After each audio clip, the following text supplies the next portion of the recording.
Askofu wetu mkuu Bishop Samson Mudhuri, Askofu Wang'ombe, Askofu Njuguna, maaskofu wale wengine wote, ndugu viongozi na waumini wa kanisa letu la AIPCA, amjambo.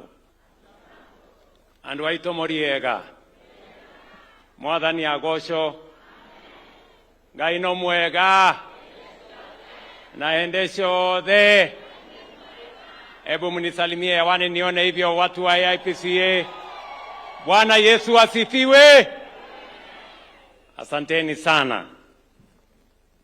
Mimi kwanza nimefurahi sana kufika Othaya hapa Nyeri kwa shughuli hii na sherehe hii ya muhimu kwa mwaliko wa kanisa letu la AIPCA, ikiwa ni sherehe ya muhimu sana ya kila mwaka humu kanisa la AIPCA. Nasema asante sana kwa kunikaribisha. Wakati nilipata mwaliko, nilikuwa na mipango mingine, lakini niliona ni muhimu niungane na nyinyi kwa sababu kanisa la AIPCA ni kanisa linalotambulikana na serikali ya Kenya kama kanisa iliyopigania uhuru wa taifa letu la Kenya.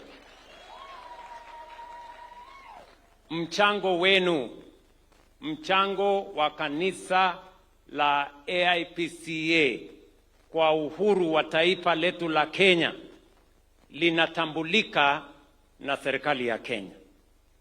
Na kwa hivyo mimi nataka mjue, katika safari yenu kama kanisa, serikali ya Kenya itaambatana pamoja na nyinyi.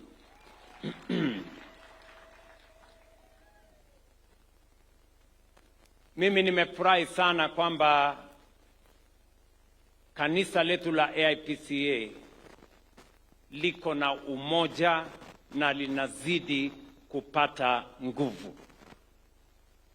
Mimi nataka niwashukuru maaskofu wetu na viongozi wetu wote pamoja na waumini wa kanisa hii kwa kuwa na umoja, kuwa na ushirikiano. Na leo nikisimama hapa, mimi najivunia sana umoja wenu. Nataka niwapongeze. Mnajua neno la Mungu linasema mambo mawili. Kitabu ya Zaburi 133 mstari wa kwanza inasema, ni mzuri jinsi gani wa ndugu wakiishi kwa umoja. Kwa mstari wa tatu inasema, pale penye umoja Mungu anaamurisha baraka. Leo kwa sababu ya umoja wa kanisa la AIPCA tunaona baraka ya Mungu. Yes. Na mimi ni witness ile Mungu anafanya katika kanisa letu la AIPCA. Tunaona hatua kwa hatua kanisa la AIPCA inapanda ngazi. Mnajenga mjengo mkubwa Nairobi. Sisi ambao ni wa diocese hii ya Central Western